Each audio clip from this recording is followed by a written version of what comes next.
And welcome, everyone. Appreciate you joining us for this week's episode of The Headline.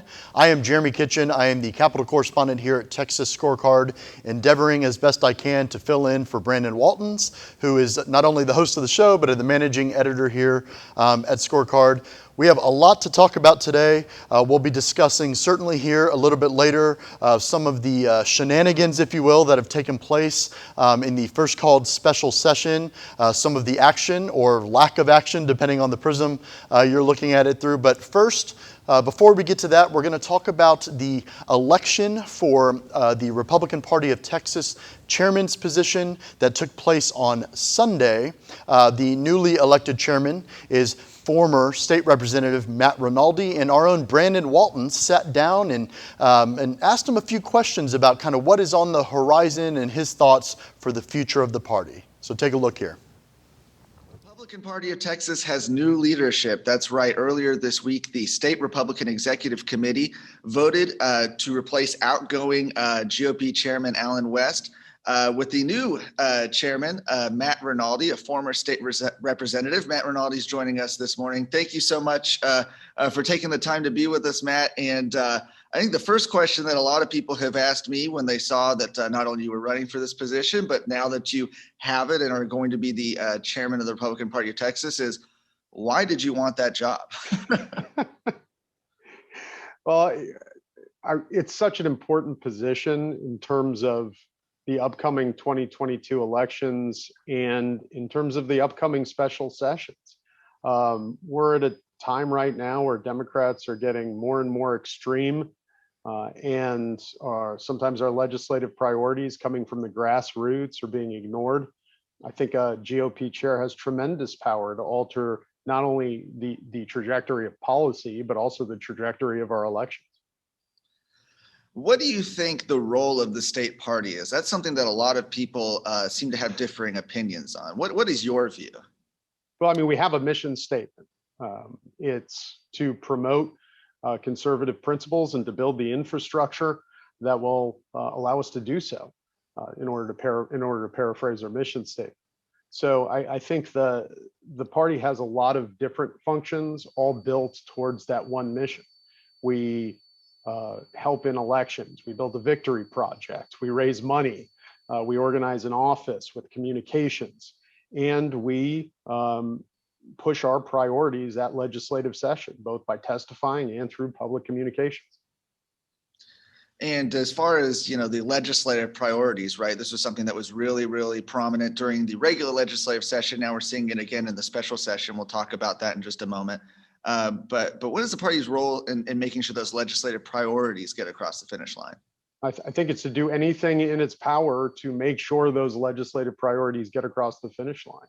And our power as a party, as a voice of the grassroots, comes through our ability to organize, communicate, and publicly advocate for those priorities. Obviously, you've only been on the job now for less than a week. Have you started having conversations with lawmakers? And obviously, you've got relationships with a lot of these people already, yes, having served in the House. Yeah, I've spoken with, I believe, every statewide official except for the governor, or have been contacted by every statewide official except for the governor, and talked with many of my old legislative colleagues about what we can do in coordinating messaging and helping get those priorities across the finish line and in removing barriers to those priorities passing. It seems the biggest barrier, at least the most immediate barrier at the moment in the Texas House, at least, is that the Democrats are not there. Right. Obviously, they've got this first special session. Democrats have left for Washington, D.C. They've not been able to conduct business in the House. They've been at a standstill. What should Republicans in the House be doing now to make sure that they can still get their agenda across? So they have tremendously broad constitutional power to compel the attendance of absent members. Article 3, Section of the Texas Constitution gives the remaining members broad discretion to impose penalties to compel the attendance of absent members. And the Texas rules provide other avenues as well. One thing they could do is what Speaker Phelan did today, and I applaud him for that, is remove Joe Moody, who's absent as Speaker Pro Tem. But he needs to go farther. He needs to, as the Republican Party of Texas called for, I've called for, the governor has called for, remove all Democrats who are absent from leadership positions. And then we can look to 2003, what they did as well. They fined members who were absent, and they removed their office holder privileges. We really have broad discretion as to what we can do to these members. And I hope with the eyes of the nation on him that Speaker Phelan would especially do that. And this, by the way, brings up the other issue as to why Democrats have committee chairmanships in the first place. I think we really need to re-examine that, especially now. I thought we needed to re-examine that in the beginning of session. Now, especially, why are we giving Democrats committee chairmanship? Yeah, this is a process. I mean, we say it often. This is a process that's not even done in the U.S. Capitol, right? Right. And Nancy Pelosi is not giving Chip Roy a committee chairmanship. No, and Kevin Brady, I'm not sorry, Kevin McCarthy is not giving Democrats committee chairmanships when he becomes speaker. It's a practice that I think is a relic of the era when we had conservative Democrats, but now you have Democrats leaving the state, effectively comparing what they're doing to the biggest, or what they're doing in this election law legislation is the biggest crisis since the American Civil War. I mean, we say it's absurd and we make fun of them for it, but when they're saying they're in a civil war, it's probably a good idea to believe them and not put them in power positions in the legislature.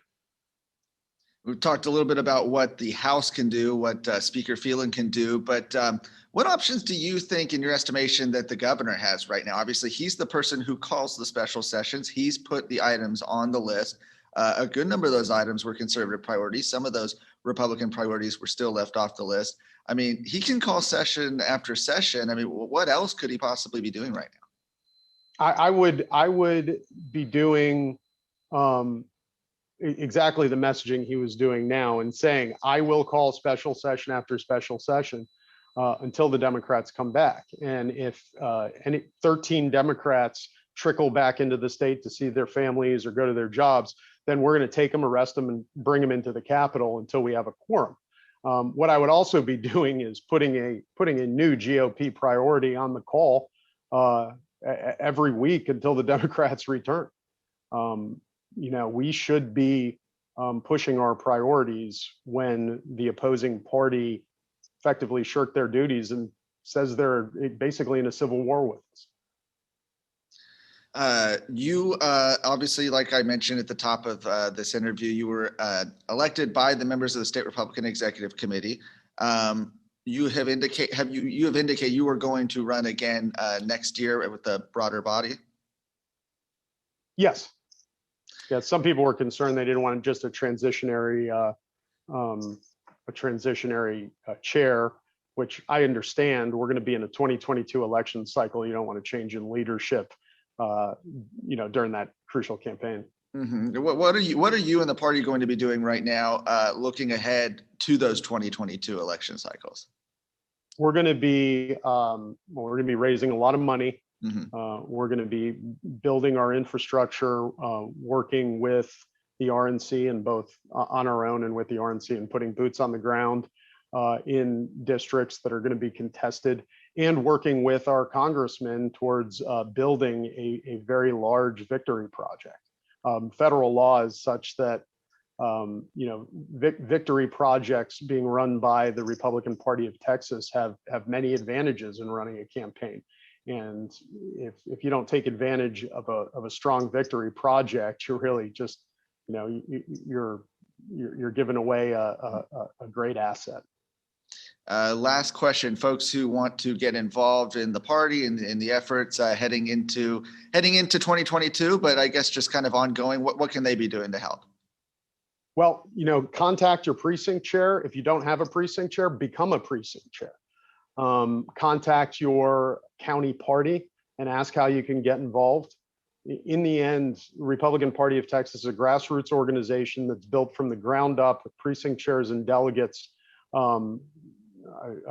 truly getting involved and helping to elect Republican officials at the top. But it all comes from the precinct chair level. So get involved as soon as you can. Great advice. Excellent. Thank you so much for joining us. Thank you. Appreciate it.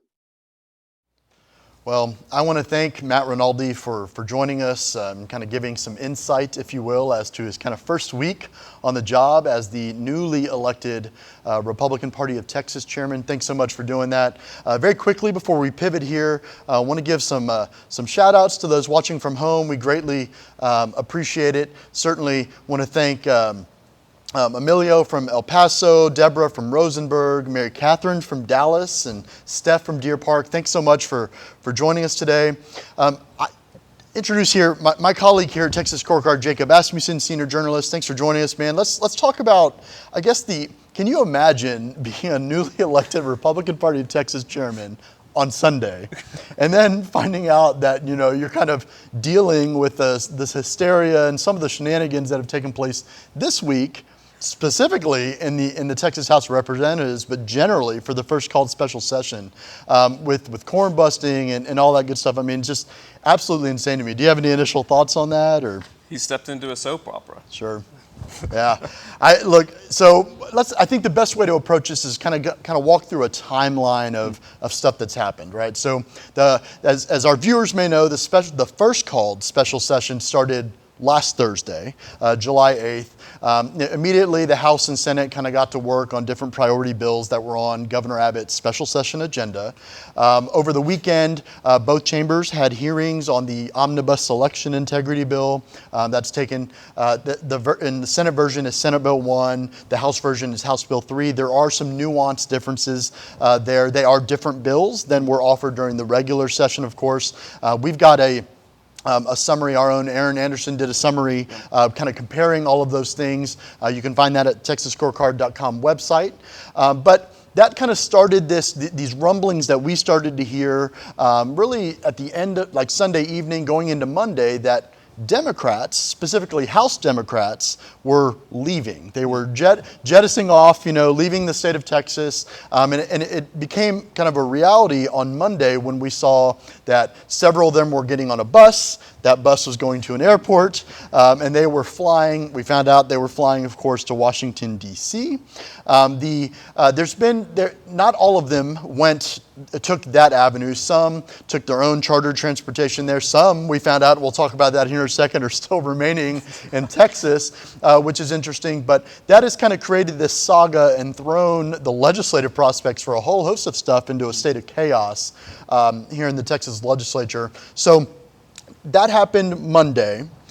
The House had already recessed. They had not adjourned. They had recessed since they had last met on Friday of last week until Tuesday. So they couldn't do anything until Tuesday when they gavelled in at 10 o'clock. They gavel in 10 a.m. and sure enough, they had lacked the people there, lacked the quorum as it's known. Quorum in the House of Representatives is 100 out of the 150, 2/3 of all elected lawmakers there. They lacked that. They made a parliamentary motion called Call of the House, which essentially confirmed via a record vote that they did not have quorum. Turns out there were 80 people there. There were 76 Republicans and 4 Democrats that stayed behind. And so ultimately we are in day 4 today, day 4 of this kind of state of chaos in the House where they can't do anything. Lack of quorum in the House prevents them from considering bills not only on the floor, but in committees. And so it's created this kind of weird thing that the state of Texas hasn't seen since 2003. You have any thoughts? Yeah, well, let's cut through the facade of this whole situation, right? This whole week has been a soap opera. Sure. Like I said. I feel like I'm watching an episode of Days of Our Lives. Not that I've seen that. Don't tell anyone. But this whole week has been a show. Yeah. Let's step back and look at the real story here. This whole time, Republicans have had the power. Sure. Right? For months, they've had the power. Right. Right? On all of these priority issues. And they did nothing.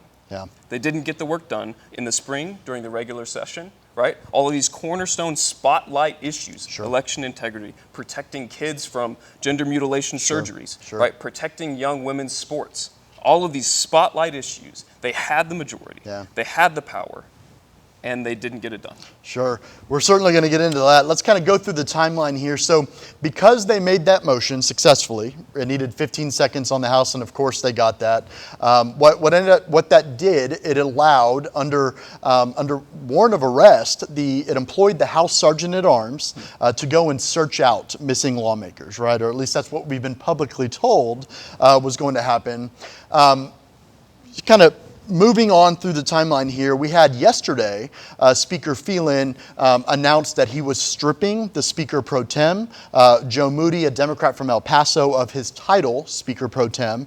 That was it. He still maintains his committee vice chairmanship and seniority and all of that good stuff. But that was kind of the first, I'm not going to say shot across the bow, but the first thing we've really seen the Speaker do in retaliation for a large swath of lawmakers leaving.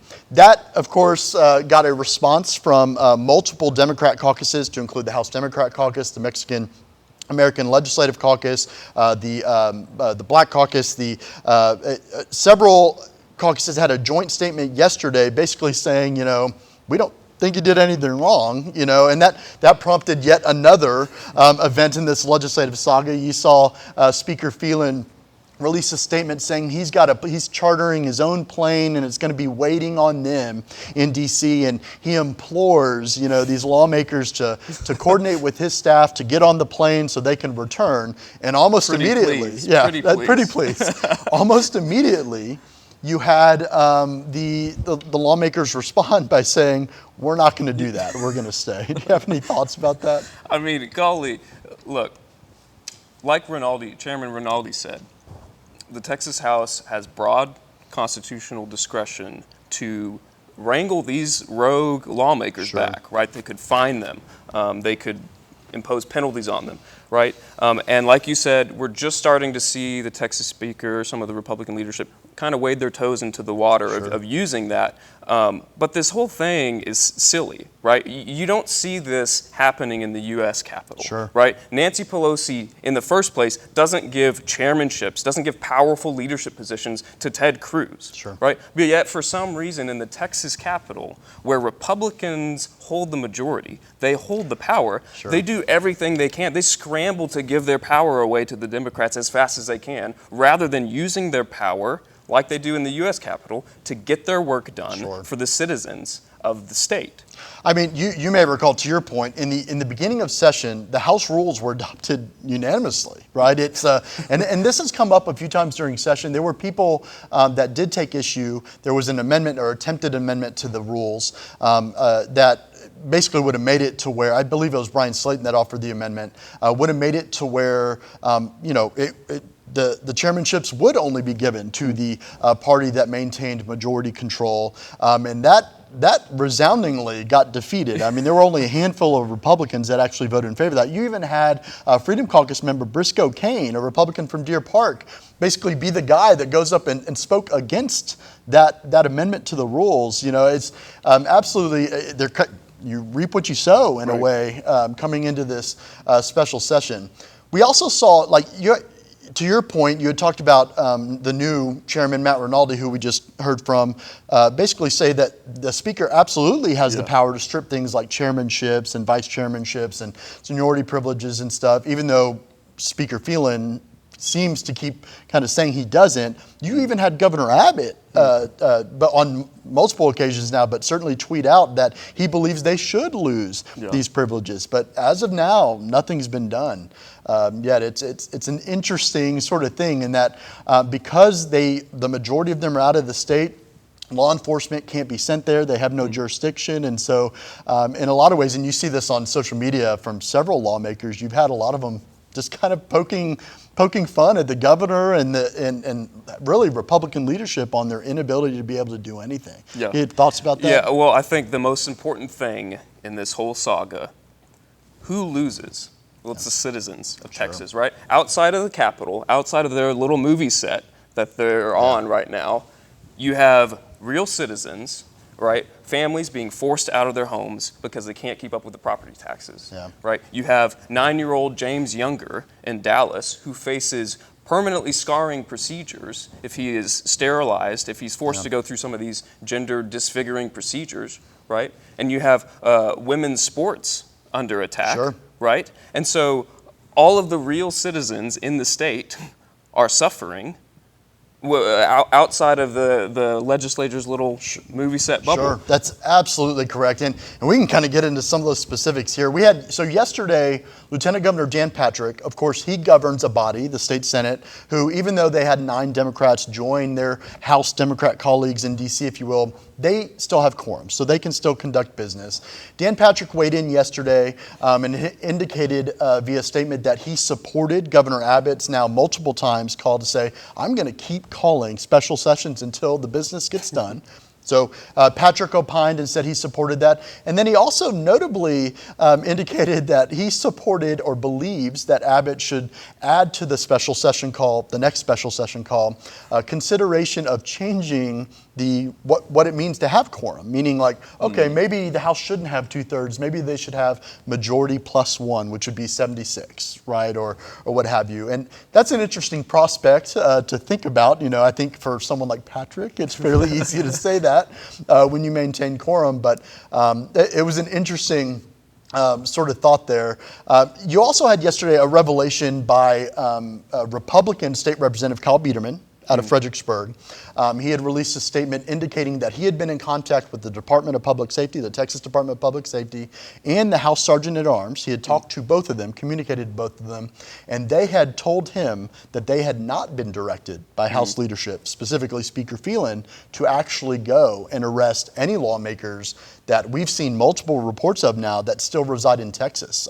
We have an article up on the site where Leo Pacheco, a Democrat from San Antonio, for instance, had posted publicly on Facebook that he's still in Texas, still in the state. And, you know, we do have jurisdiction, obviously. Our law enforcement does have jurisdiction in this state, and they have not, to my knowledge at least, been employed to go and track them down. We've got reports of other lawmakers that are still potentially here too. All it would technically take to reach 100 with 87 Republicans is 13 Democrat lawmakers to return so they can conduct business. Do you have any thoughts there? Yeah, well, Republican leadership continues to make excuses to not get things done, Sure. right? I mean, this whole special session saga should have never happened, Sure. right? I mean, again, the priority issues, election integrity, these were spotlight things, priorities of the Republican Party of Texas, priorities of the lieutenant governor and the governor. And so if they were such priorities, why did they wait until the very last day of the regular session, right, to try to do anything about it? Why, on some of these other issues, did Republicans in the House not only not do anything to get it done, but they actually intentionally stopped the bills from moving forward? And yet, now they want to come back and say, oh, well, we created the problem, but now we're going to be the savior to the problem. Well, so to that point, right, things that were not Republican Party of Texas priorities, but are priorities of Governor Abbott's now on his special session agenda call, that Republicans are attempting to kind of message in multiple avenues, via press conferences, via social media, priorities that are dying as a result of Democrat lawmakers being gone. These are things like the property tax relief, right? Protecting children and the 13th check, right? And so I'm not going to get into the details of those, but what's important to note to your point is that these were not priorities during the regular session, but happened to be this go around conveniently, I would argue, and that they want to kind of hammer home and blame on Democrats, things they didn't get done during the regular session. It's absolutely interesting. Okay, I think, I mean, that's probably a good summary. There's just so much that's happened or not happened, depending on how you look at it. We'll kind of pivot to the Senate. As I mentioned before, Senate still maintains quorum, so they're still able to conduct business. And man, conduct business they have. I mean, they've passed out almost all of Governor Abbott's special session agenda items. Let's kind of talk through some of those real quick. I mentioned earlier the election integrity bill took the form of Senate Bill 1. They've already passed that out. We talked about protecting women's sports. That's Senate Bill 2 and Senate Bill 32. They kind of do two different things. What are your thoughts there? It's great. I mean, it's great that the Texas Senate is passing things. Sure. Right? They did that in the regular session as well, for the most part. But again, none of it really matters if it doesn't go all the way and gets enacted into law. Sure. Right? And so that's great that they're getting their business done. And this just shows that when they want to get things done, they can. They're able to. They have the power again. It's all just whether they decide to. Sure. I mean, they've passed the 13th check for teachers, as it's called. These are benefits, if you will. It's an additional money or monthly allotment for beneficiaries under the Teachers Retirement System of Texas. They passed the bail reform bills, Senate Bill 6, Senate Joint Resolution 3. Both notably, bail reform and election integrity were the two emergency legislative priorities that died in the waning days of the regular legislative session that kind of prompted all of this, if you will, right? Senate's already passed those. They passed the social media censorship bill, Senate Bill 5 already this week. They passed the family violence prevention bill in the form of Senate Bill 72. Notably there, the original bill that was filed was Senate Bill 9. It was authored by State Senator Royce West, a Democrat, there in the Senate. Well, Royce West was one of the 9 Democrats that left to go to D.C., so to punish him, if you will, Dan Patrick just kind of quickly created this other bill, Senate Bill 72, brought it through the committee process real quick and said, Joan Huffman, you're the author of it, and same bill, but passed without Royce West's name on it, which is interesting. They passed what they're considering property tax relief in Senate Bill 8 and Senate Bill 12. And today, I believe, right now, they just gobbled in, I believe they're considering Senate Bill 3, which is the improvements on the ban on critical race theory, and then the abortion-inducing drugs. I mean, the Senate is getting to work, you know. In fact, Dan Patrick had indicated, I believe yesterday 2 days ago, that it was his intent to get done with all of the agenda by early next week. I mean, crazy. What do you think? Yeah, I mean, again, they're able to move when they want to. Sure. And it's good that the Texas Senate is doing it.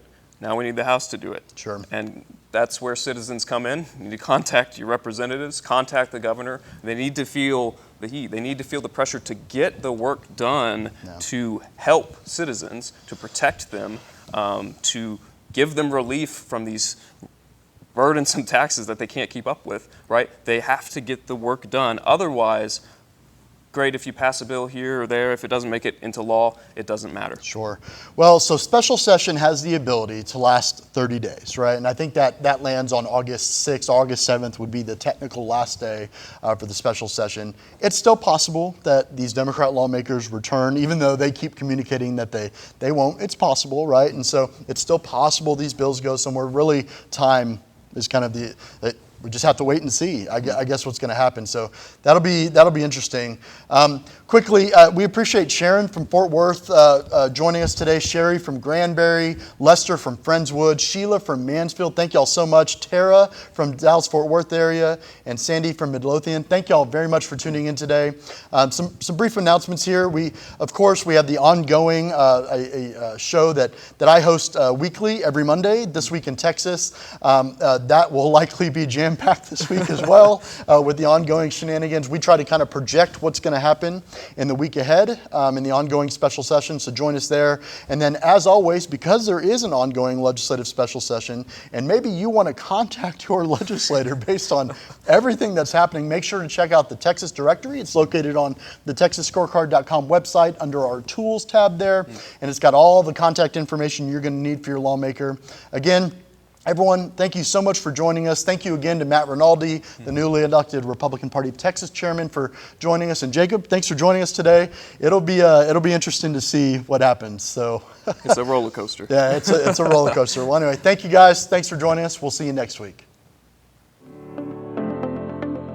Thank you for tuning in to The Headline. If you want to stay up to date with the news you need to be an informed citizen, be sure to check out TexasScorecard.com and subscribe to our email list.